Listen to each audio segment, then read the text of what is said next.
Right. So we'll offer our prayers. Nama Om Vishnu Padaya Krishna Preshtaya Bhutale Srimate Bhakti Vedanta Swaminiti Namine Namaste Saraswati Deve Gauravani Pracharine Nirvisesha Shunyavadi Paschatya Deshatarine Aya Sri Krishna Chaitanya Prabhu Nityananda Sri Advaita Gadadhara Sri Vasadi Gaura Bhakta Vrinda Hare Krishna Krishna Krishna Hare Hare Hare Rama Rama Rama Hare Hare. Shri Shri Radha Vrindavan Chandra ki jai. Shri Shri Nitai Gauranga ki jai. Srila Prabhupada ki jai. Welcome for the Sunday Science of Self-Realization session. So today we're having an interesting topic. We're going to continue with our discussion with regard to Srila Prabhupada having a conversation with a Russian professor by name Professor Katowski. If you remember, I had mentioned that Prabhupada visited Russia only once in 1971 during the month of June for a 5-day visit. It was a very restricted visit because that time in Russia, the communists were ruling the country. There were a lot of restrictions with regard to the movement of people and any aspect of propagation of religion. A lot of restrictions were there. So with all those restrictions, Srila Prabhupada had somehow arranged to have a meeting with one professor of one of the Moscow universities. This professor happened to be the professor of Indology, all the religious studies and the various Asian aspects this professor used to handle. So Prabhupada had a long conversation with this professor, and during that conversation, a lot of important topics were discussed. So we have been discussing the various aspects discussed in those conversations. So today we are going to have a discussion on one very interesting topic which Prabhupada had with this professor. This is called, why do we accept Vedic statements without argument? When it comes to the point of Vedas, it is actually imperative and it is very strongly recommended that we accept statements without argument. Why it is so and how it is going to be helpful to our own spiritual life is what we're going to discuss in today's session. So let's begin our presentation. This presentation is dedicated to and it is inspired by our founder, Srila Prabhupada, who is the founder Acharya of the worldwide Hare Krishna movement. His teachings, his establishment of the organization, his writing of books is what is making all of us to move forward in our spiritual life.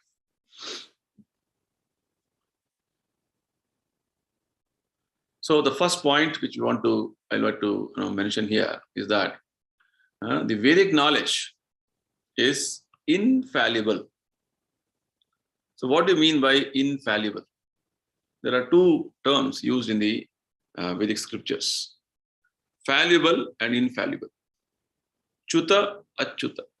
Chuta means fallible, which means which is subject to change and is subject to many iterations and many improvements. That is called chuta. Whereas achyuta means which is actually not subject to any change. It is going to never subject to any improvements. It is perfect. It's like Lord's name. Lord Krishna's one more name is called Achyuta. Now the meaning of this in terms of the name of Krishna is that he never falls down from his spiritual position, transcendental position. Whereas in our case, we as spirit souls, we have fallen from our spiritual position.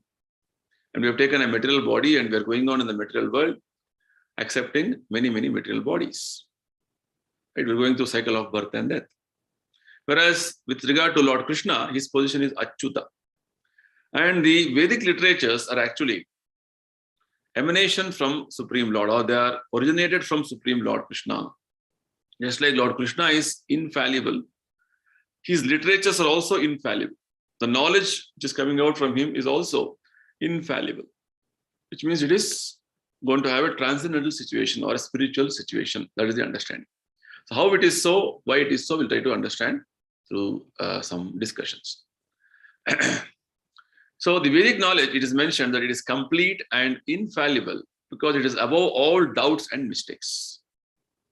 Generally, with our understanding of the knowledge, what we get in our schools and colleges, there are so many ifs and buts, and maybe they're not clear or they're not sure about many aspects, and many important aspects of life.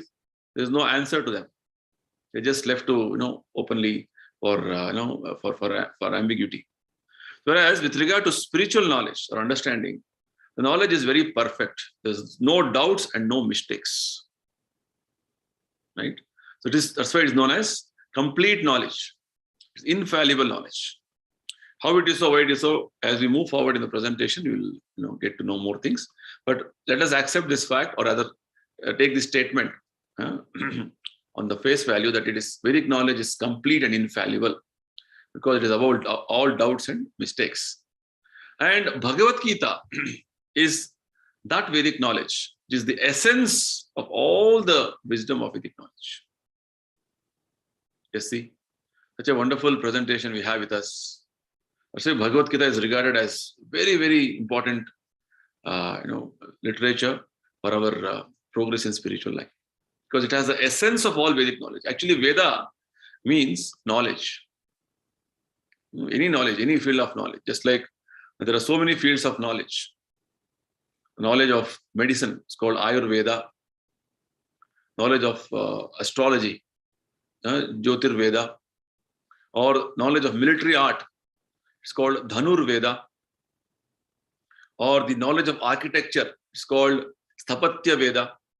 Like that, any different branches of knowledge, if you go into, they're all actually known as knowledge or Vedas.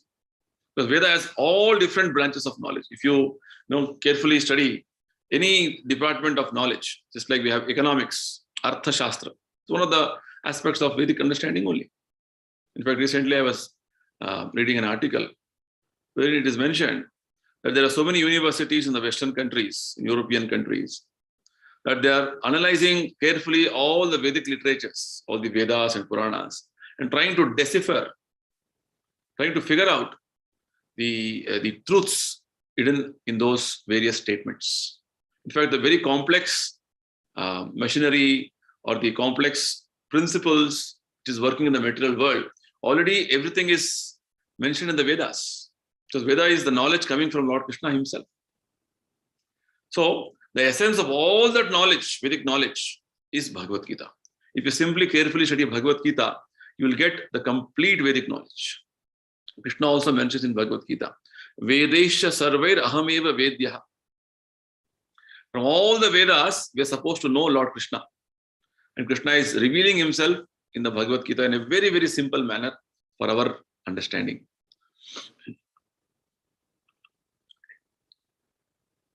Vedic knowledge, again, we have to understand that it is not a question of research. Nowadays we see, especially in the modern times, there's so many departments of knowledge wherein they do a lot of research in so many subject matters. Vedic knowledge is not that it has to be researched. You have to figure out, you have to find out more and more something is there. Vedic knowledge is, as we were discussing in the previous session also, it is descending knowledge. It is coming from top to down. Whereas the modern way of understanding knowledge is we analyze, we go into some understanding, then we further improve. Where is the end? Nobody knows. That is called ascending knowledge. Aroha Pantha and Avaroha Pantha. The Vedic way of understanding is hearing from authorities. The supreme authority is Lord Krishna. And he has imparted his knowledge to his first disciple, Brahma. Brahma gave this knowledge to Narada. Narada gave this knowledge to his disciple, Vyasa. Like this knowledge has been passed down. Right? So the Vedic way of understanding is that there is no question of research. You can understand, analyze, and try to subject yourself to the various type of analysis of the Vedic understanding. But there is no question of research, because already is research knowledge. That is the point. That's why it's called infallible. It is perfect knowledge. Okay. Our research work presently is imperfect because we are researching things with imperfect senses. This aspect we have to little appreciate, because in presently our situation is that whatever activities we do, whatever type of research we do with regard to various different departments of knowledge is all going to be imperfect, because the instruments which we have discovered is with our imperfect knowledge only, with our imperfect senses only. Right? We have 4 defects which we'll discuss it later. One of the defects is we have imperfect senses. Imperfect senses means our senses cannot go everywhere and anywhere and try to analyze anything and everything. Just like my eyes has a limitation of seeing a particular object in the presence of the light at a particular distance. Objects too close to my eyes, I cannot see. Objects very far, I cannot see. And if there is no light, I cannot see. So like this, our senses are having limitations. So any research knowledge, what we do or what we go through or what we take it up, is having limitation because of our imperfect senses. Right? This is a fact. And we have to accept perfect knowledge, which comes down as it is stated in the Bhagavad Gita by the Parampara. As I was telling you, the knowledge which is coming from the Supreme Perfect Achyuta, Lord Krishna, he is passing the knowledge down to Brahma to Narada. And in regard to Bhagavad Gita, you can see Krishna is imparting this knowledge to Arjuna. So we have to accept knowledge from Arjuna in that way, which is going to really help us with regard to understand what is the actual truth, facts, right? So this is the way the Vedic literatures recommend that we have to accept knowledge from Parampara. This aspect Krishna explains in 4th chapter of Bhagavad Gita. Evam parampara praptam imam rajashriyo viduhu. Krishna says this, right? Then.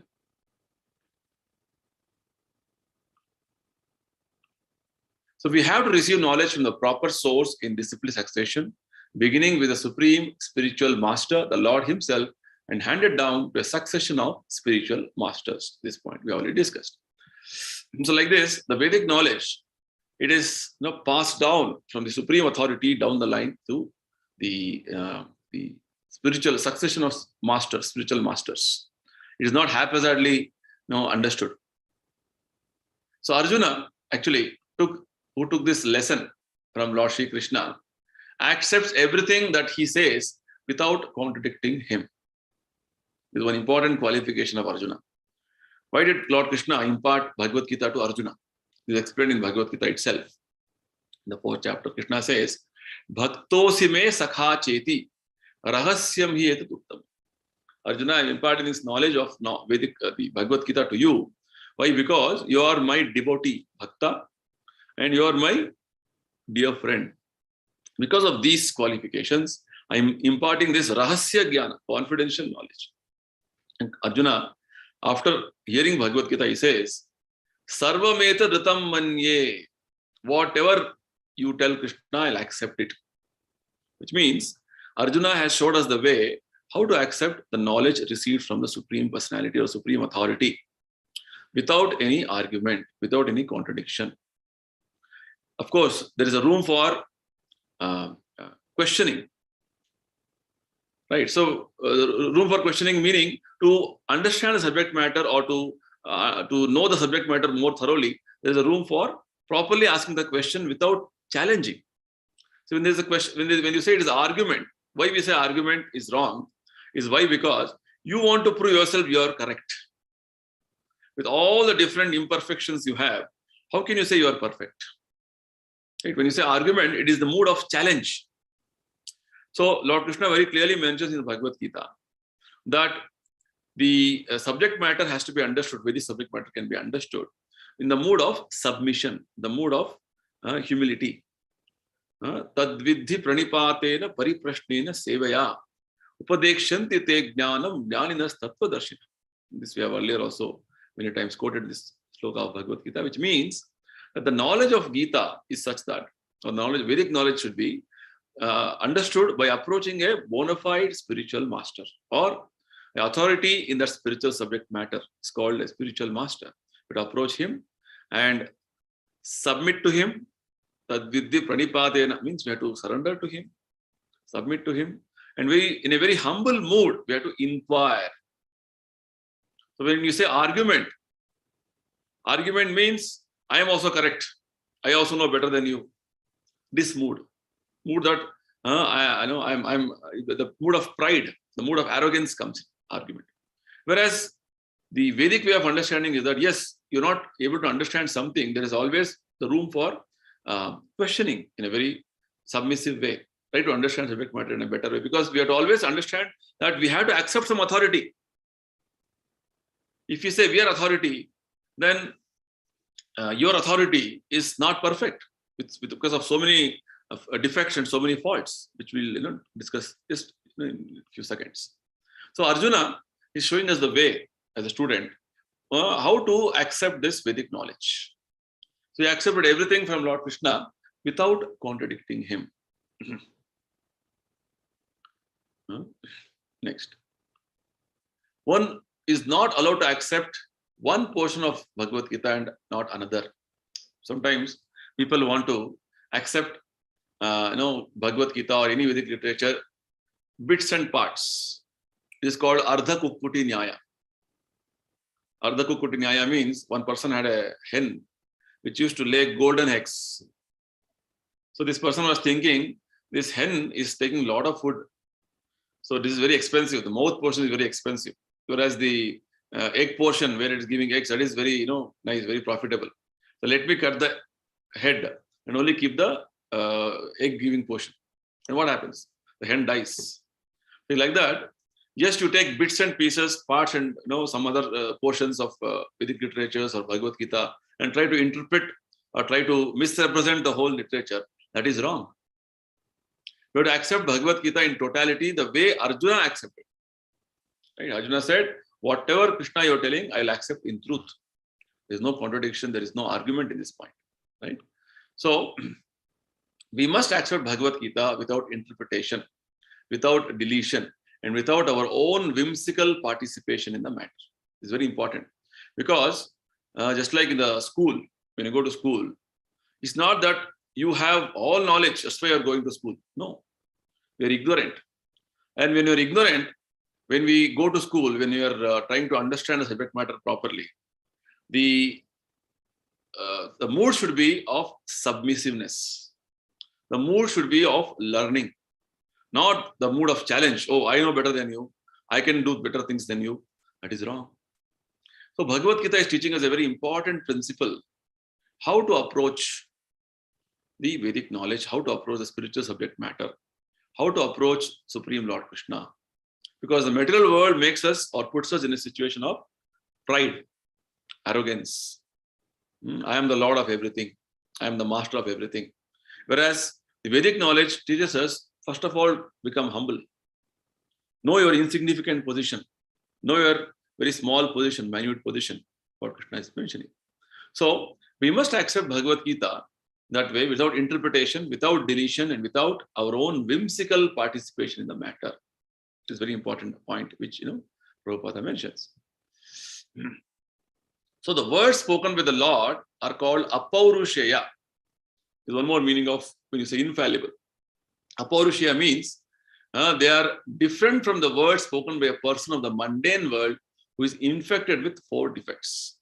Purusha means person of this material world. Apaurushaya means is not a person of this material world. Lord Krishna, who is transcendental personality, spiritual personality, he is speaking this Vedic knowledge. Why it is apaurushaya, why it is totally different from the mundane or this material way of understanding is because we are infected with 4 defects. Every person, anybody in the material world, starting from Brahma down to the person living in the Patala Loka, everybody is having these 4 defects. What are they? One is sure to commit mistakes. Right? We have a statement in the English language, proverb. To err is human. Right? To err is human means everybody does mistakes. Any big man, you see, not that he's perfect. Everybody does mistakes. It is our nature. To err is human. Then, second defect what we have is that we are invariably illusioned. Actually, the biggest illusion all of us are living is that we are thinking I am this body. Right? Everybody is under this illusion. Illusion means what is not fact, you are accepting that. It is called illusion. So we are invariably illusioned. These are the defects which all of us have. We are sure to commit mistakes. We are invariably illusioned. Then, thirdly, we have the tendency to cheat others. Cheating propensity is very, very prominent.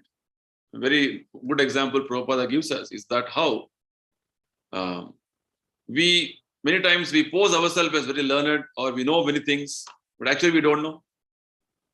The example of Arjuna in the Bhagavad Gita is quoted.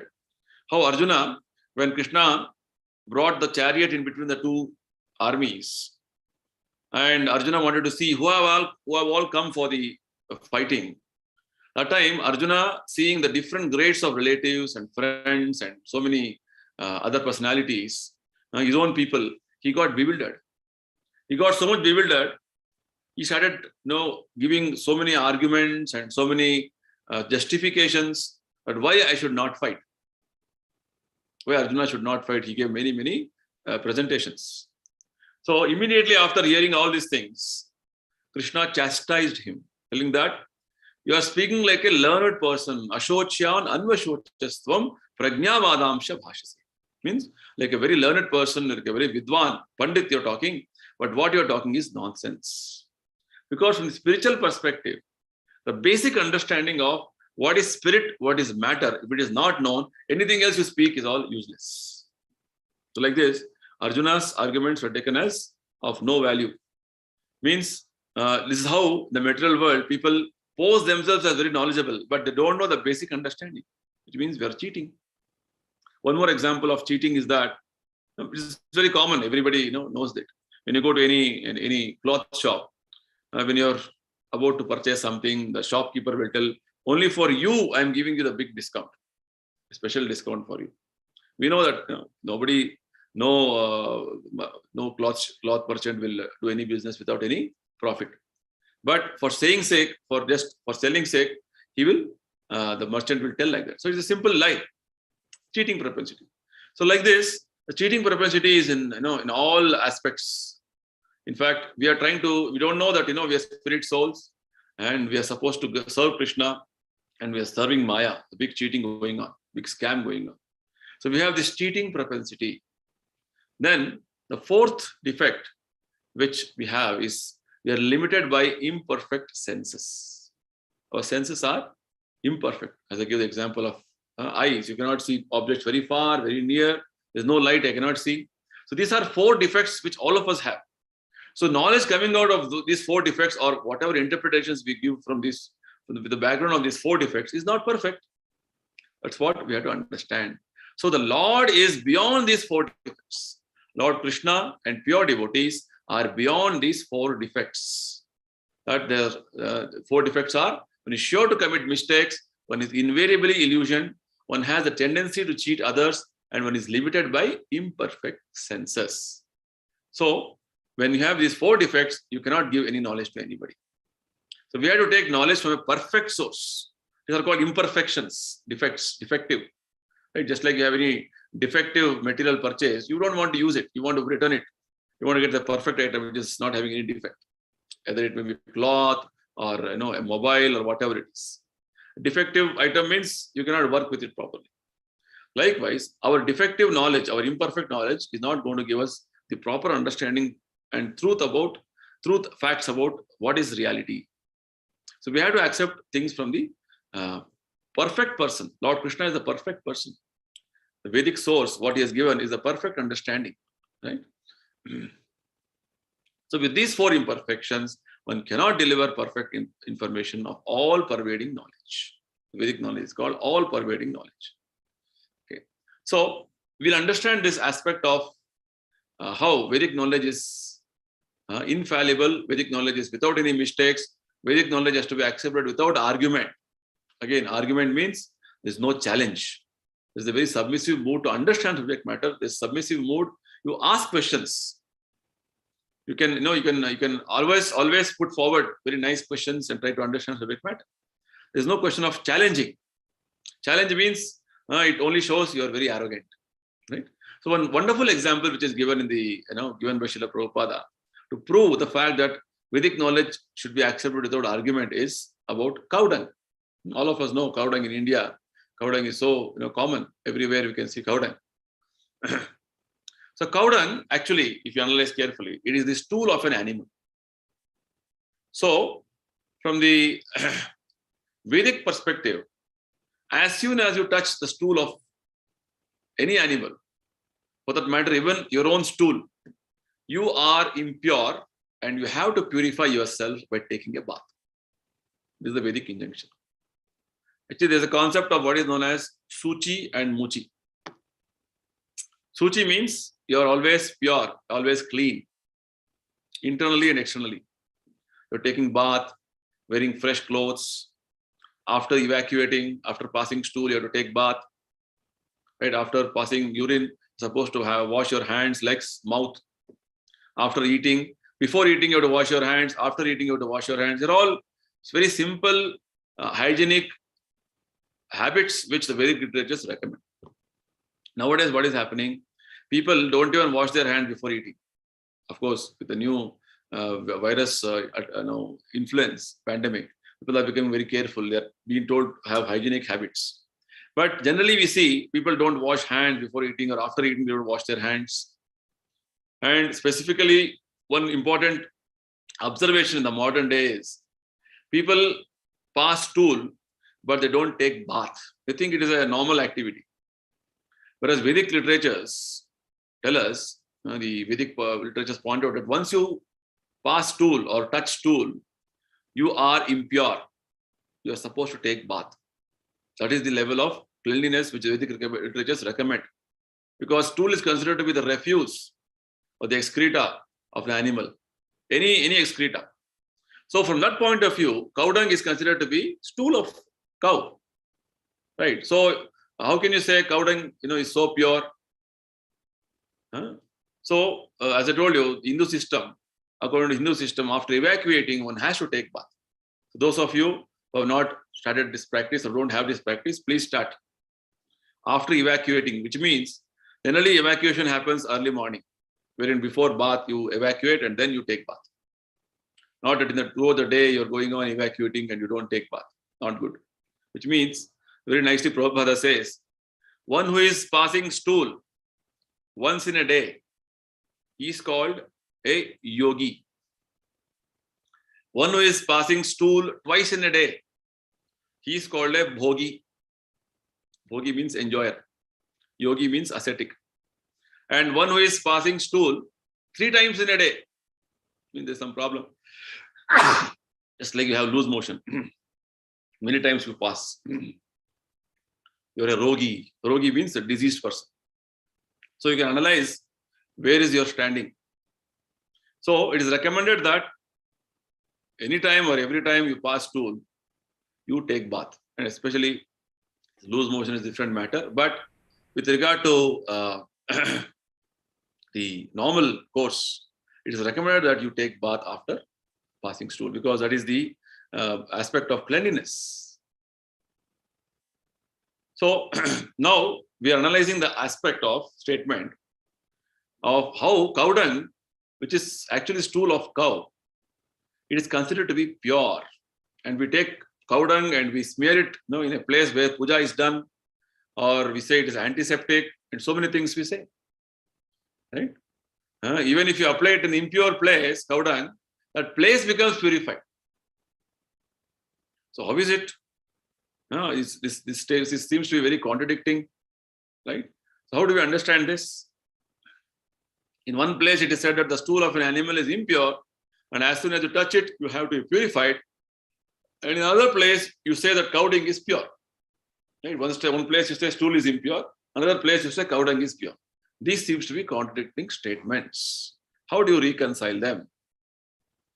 According to our knowledge, it is contradictory, but still it is accepted by those who are followers of the Vedas. Vedic knowledge, Vedic statement is cow dung is pure.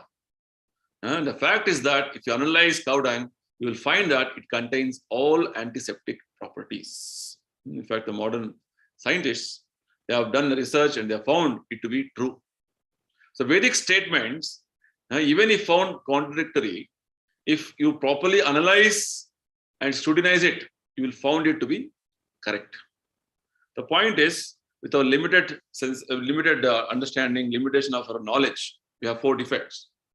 We can't ascertain or we cannot understand the Vedic statements because Vedic statement is beyond our perception. That's why it is said Vedic statements have to be accepted without argument. If you say there is soul in the body, you may try to present things to me that no, there is no soul in the body. I have not seen the soul. Soul is so subtle, so fine, sukshma, Krishna says. It is so sukshma that see you cannot even see my mind, my intelligence. And soul is finer than that. How can you see the soul? So many aspects or many points of understanding or knowledge, we have to hear and accept them with submissiveness. When you say no argument means there is no question of challenging, there is no question of unnecessarily showing your arrogance and pride. I know better than you. It's an aspect of understanding that I don't know anything. I'm just accepting what you're telling me. And this knowledge should be from the right source. That is the point. So cow dung is actually pure. And even the modern scientists have taken the proper analysis and done a study, research. They found cow dung is having all antiseptic properties. Just see, that is the purity of cow dung. That's why even the stool of cow is so pure. Just imagine how saintly that animal is. That's why cow is worshipped. And Lord Krishna is very happy, pleased when cows are given proper protection. Cows are taken care. Namo Brahmanya Devaya Go Brahmana Itayacha. It's a nice prayer of Lord Krishna where it is mentioned. Lord is very pleased when the cows and the Vaishnavas or the devotees are always protected. Go Brahmana Itayacha. That way. So cow dung is actually pure. This statement is not contradicting, or there is no any doubt in this statement. It's without mistake. It's just that we have to accept it without argument. Okay. So one more example given of conch shell. Actually, conch shell is the bone of an animal, of a aquatic. It is the bone of an animal. And according to Vedic instruction, if you touch the bone of an animal, you become impure and you have to take bath. Nowadays, people are all having pets in their houses, cats and dogs. They are very fond of feeding them with bones and other things. From morning till evening, they'll be touching the bone. How much impure you have become. Right? So, touching the bone of any animal is impure. You touch the bone, you have to again take bath. So, the Vedic injunction is that the bone of an animal or stool of an animal are considered to be impure. Touching them will make you impure. Impure in the sense that you are not fit for taking up any spiritual activity, performing any spiritual activity. You have to purify yourself before you take up any spiritual activity. That's the meaning. So, but this conch shell is kept in the deity room, puja room, because it is accepted as pure by the Vedas. In fact, if you have visited our ISKCON temples, Hare Krishna movement centers, we start our day with blowing on the conch. Early morning, the pujari is holding the conch and blowing the conch. So, bone of an animal is impure, but conch is very pure. It can be even in the puja room, used for worship. How is it? Because these are Vedic statements. They have to be accepted without argument. That is the point. So, Vedic statements are accepted without argument. The conch is considered to be pure. So, we accept Vedic laws without argument. This is the principle followed by the scholars. Right? This is how we're supposed to accept Vedic statements. The statements may be not fitting our understanding right now, because we have so many other preconceived conceptions. some other type of understanding paradigms you are carrying. So whatever I think is correct will not be correct. What Vedas are telling is correct. Right? So this is the point which we have to, this is the principle which we have to understand. Right? Vedic statements we have to accept without argument. Next. If you can substantiate your statements by quotations from the Vedas, then they are accepted. You are not required to substantiate them in other ways. Now, if you have to prove something in the Vedic tradition, the point is that if you have statements in the Vedas, that is accepted as very truth, fact. There is no argument at all in this point, right? It's like a very nice example is given by Prabhupada with regard to in the court, law court. You have previous precedents of cases and some similar articles on particular case, and your case becomes very strong. Likewise, the Vedic understanding is such that if there are proper statements from the Vedic literature itself backing up your principle or your stand, what you're having, that your statement becomes very, very valid. It becomes very authentic. That's the meaning. Right? So, Prabhupada often quoted many Vedic statements to, in fact, substantiate what he's telling. Krishna Bhagavad Gita, he says like this. This Bhagavad Purana says like this. Prabhupada often used to quote like this. And we'll come to the point of understanding why Vedas are known as Shrutis. Right? This point we have discussed in the beginning of discussion of our presentation today. Shruti means what is heard. Right? So Vedas are known as Shrutis.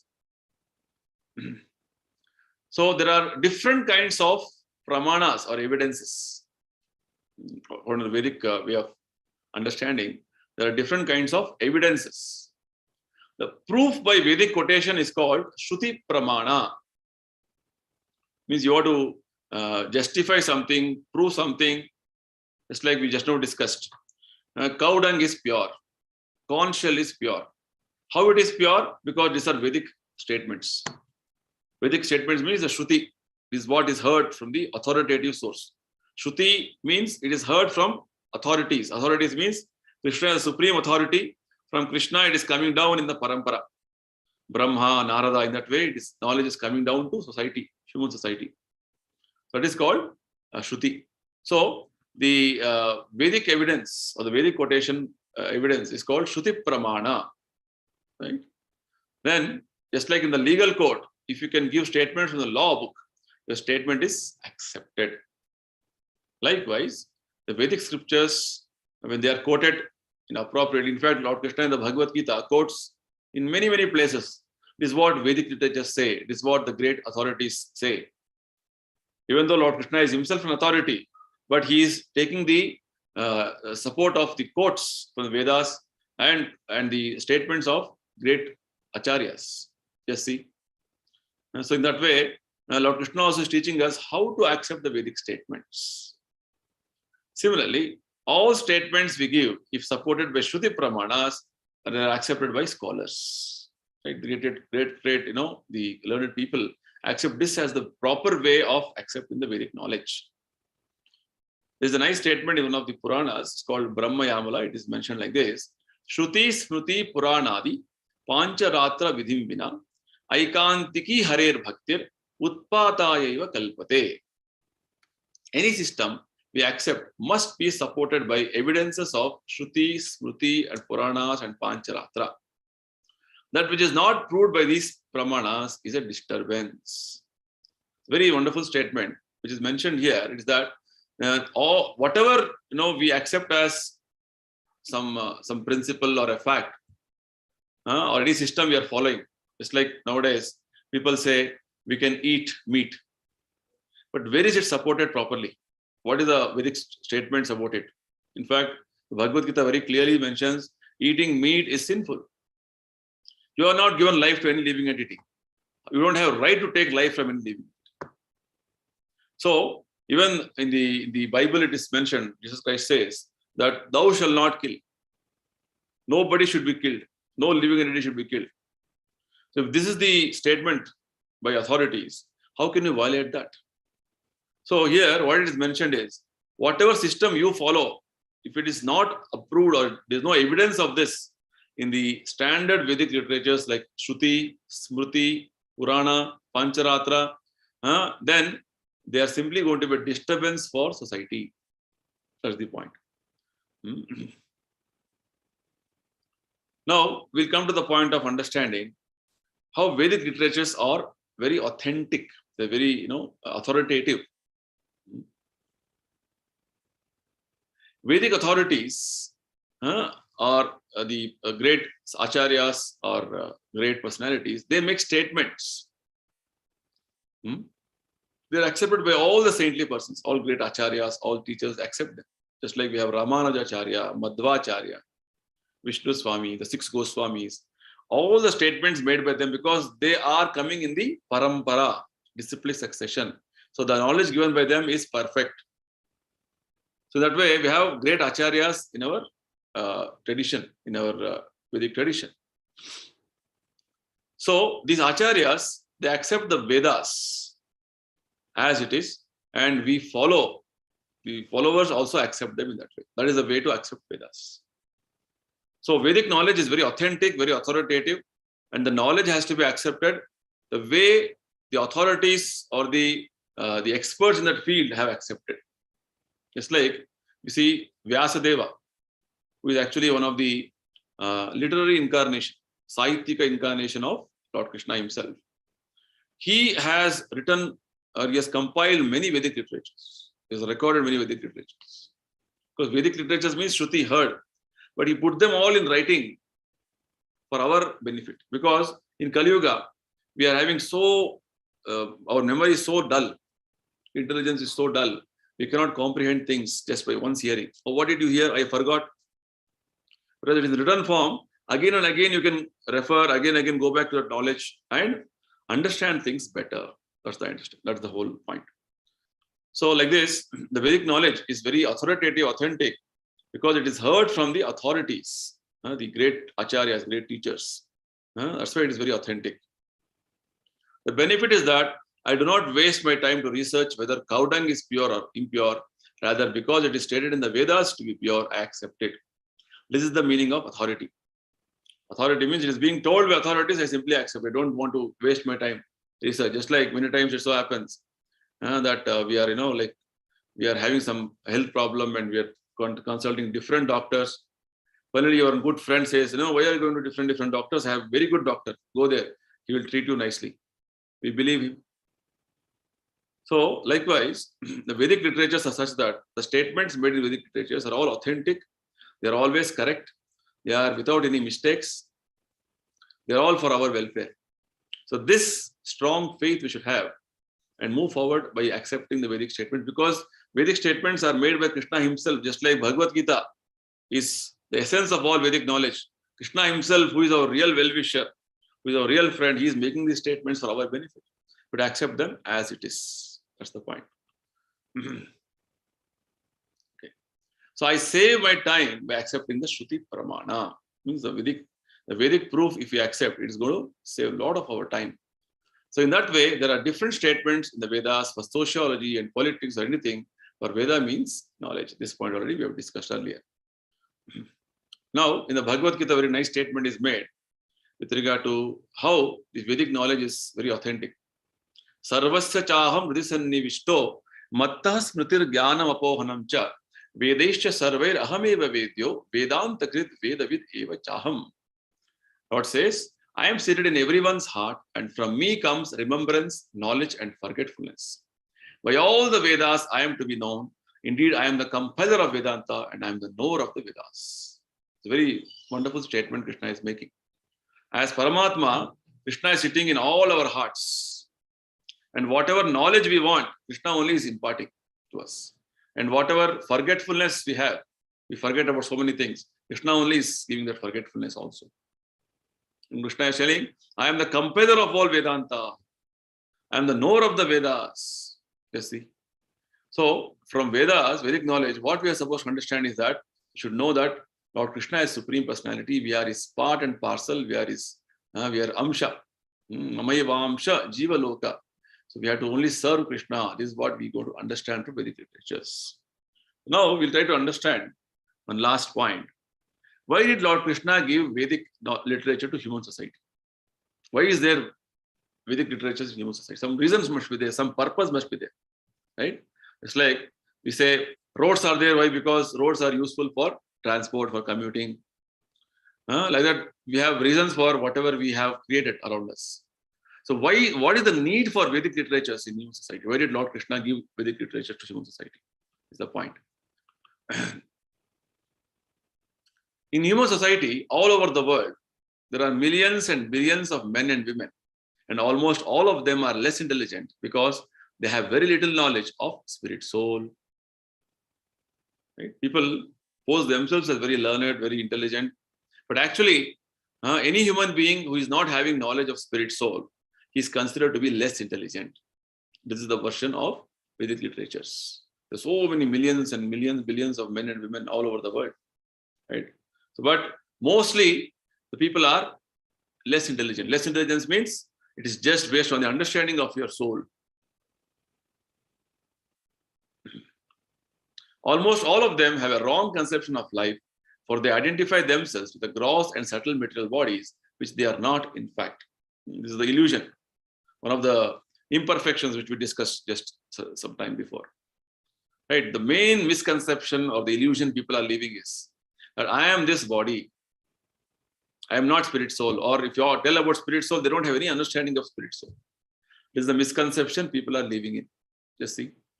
The whole material world is filled with such misconceptions.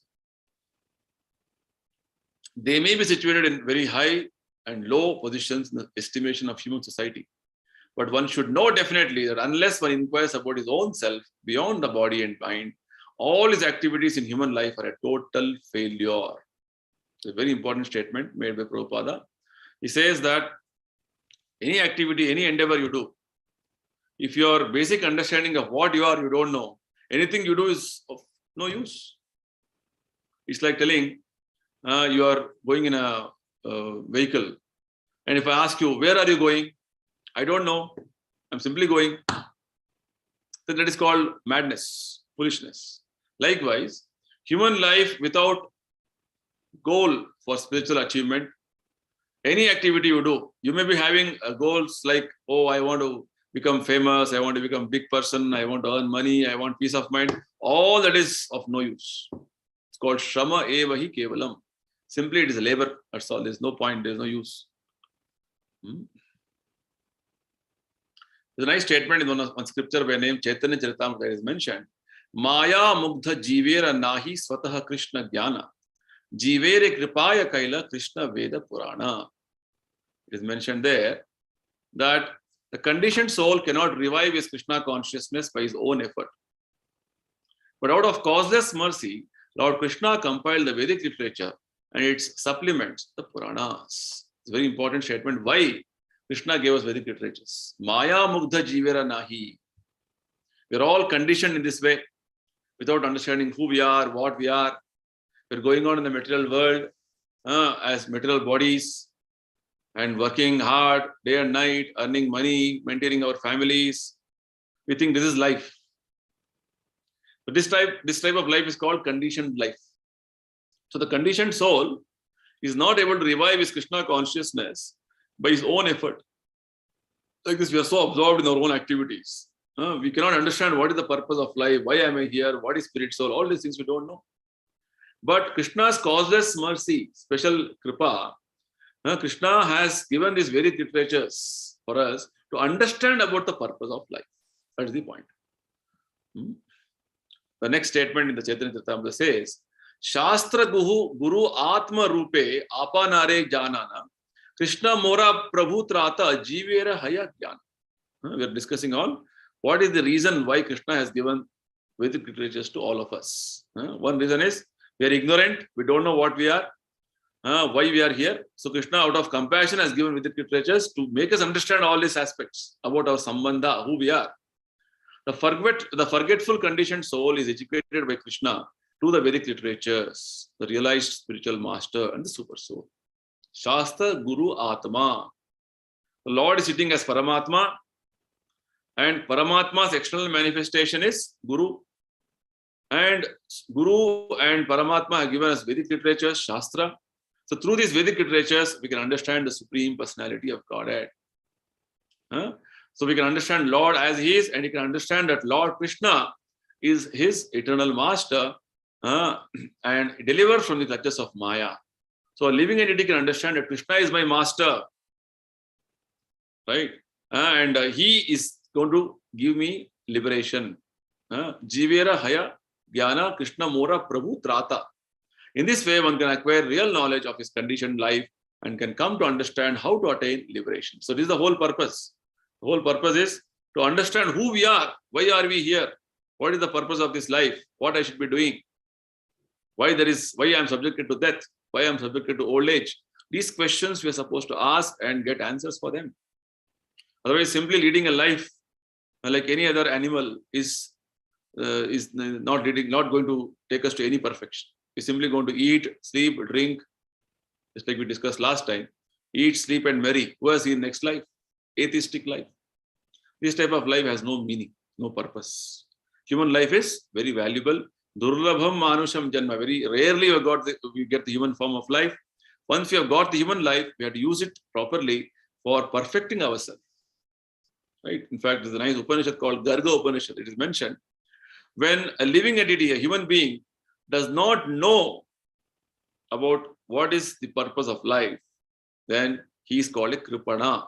Kripana means a miser. A miser means he has a lot of money, but he doesn't know how to use the money. He's a Kripana. So Kripana means, in our case, we know we have the valuable human asset, but we don't know how to use it for the perfection of our life. That's why we are Kripanas. Whereas Vedic literatures tell us that we have to become Brahmana. Brahmana means not a caste. Brahmana means a person who knows the purpose of life. He's understanding the human life is not simply meant for eating, sleeping, mating, defending. It is meant for going back to spiritual world, preparing ourselves to spiritual world. Other necessities of life, what is essential, we'll do. But the main purpose is to go back to spiritual world. That's the understanding. So all this is possible all this is made possible by giving Vedic literatures to human society. And these Vedic literatures are imparted to one and all by the Shastra, Guru, and Atma. The scriptures, and the spiritual masters, and Paramatma himself are imparting this knowledge to one and all. As Shaktavesha Avatara Vyasadeva, Krishna teaches the conditioned soul through the Vedic literatures. So Lord Krishna himself is giving knowledge to all of us so mercifully that you understand about yourself. Krishna externally appears as a spiritual master and trains the conditioned soul to come to Krishna consciousness. See how merciful Krishna is. He's sitting as Paramatma. He's giving us knowledge as Vedic literatures, and also externally is appearing as Sadguru, as spiritual master, and he trains the conditioned soul. All of us, he trains us to come to the proper understanding, proper platform. When his original Krishna consciousness is revived, the conditioned soul is delivered from the material clutches. See, all of us have to understand that we are somehow entangled in the material world. We have to come out from this mortal world, go to spiritual world. Tamasima Jyotirgamaya, Asatoma Satgamaya. This is the understanding Vedic literatures give us. So we are somehow entangled in the material world, in a material body, imprisoned. We have to understand that we're in a very precarious situation. Vedic literatures is giving us directions, it's giving us hope. The directions like reading Bhagavad Gita, chanting Hare Krishna are the way to come out of this whole entanglement. That's the point. So Vedic literatures are giving us hope with regard to how to deliver ourselves from this material world. Because the conditioned soul is always helped by the Supreme Lord in three ways: by the scriptures, the spiritual master, and the super soul within the heart. Lord is the deliverer of the conditioned soul and is accepted as the Supreme Lord of all living entities. So like this, Lord has a very special role to play with regard to all of us for our deliverance. And that's why the Vedic literatures, which is Apaurushaya, they are Achyuta, they are infallible, they are accepted without argument. Because so many things we don't know about ourselves. Most people are ignorant about spirit, soul, they're ignorant about their identity. They're all having their own understanding about what is life, all these things. Whereas Krishna is giving us all this wonderful knowledge in a very simplistic manner in Bhagavad Gita, the essence of all Vedic knowledge. Just we have to consult Vedic knowledge in a very submissive mood, humble mood. When you say no argument, it only means a mood of submission, mood of humility, understanding what is the situation. Our situation is very vulnerable. We are helpless. We have to have this mood of submission and humility. Only then we can understand Vedic knowledge. Right? So with this, I conclude today's presentation. If anybody has anything to ask, discuss, any comments, I can take up.